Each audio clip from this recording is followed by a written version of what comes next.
Dan dia eczema pula, dia ada salah satu darah keturunan, salah satu sebab juga.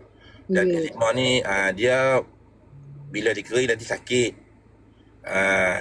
Malam-malam tak boleh tidur, gatal. Ya, gatal, sakit biasa lah tu, nanti dia pecah-pecah lah kan. Ajar Ya. esok pergi beli ambil kapur makan, kapur sirih tu. Ambil lebih kurang 2-3 sancah, ada 2-3 sudu tu, buat cawan, air setengah cawan je. Kita kacau dia sampailah air tu jadi putih. Kita biar semalaman. Esok ambil air tu sapu dekat dengan sopak tadi tu. Sapu dekat eczema tu. Eczema ya. Buat saya beri petua yang mudah-mudah aja. Kalau Ustaz, kalau air kapur tu sapu kan, sebab eczema kan bila garu-garu di luka kan, beli sapu pada yang luka tu. Sebab air saja, bukan kapur, air saja.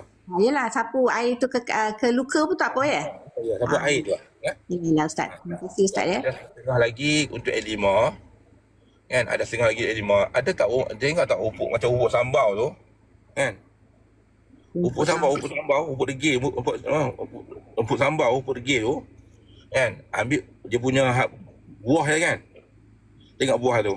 Ambil buah dia tu, tumbuk, campur dengan minyak bijan. Kan? Sapu. Itu pun salah satu ubat untuk penyakit eczema. Buat. Ya Ustaz. Terima kasih. Ya, Terima kasih Ustaz. Assalamualaikum warahmatullahi wabarakatuh.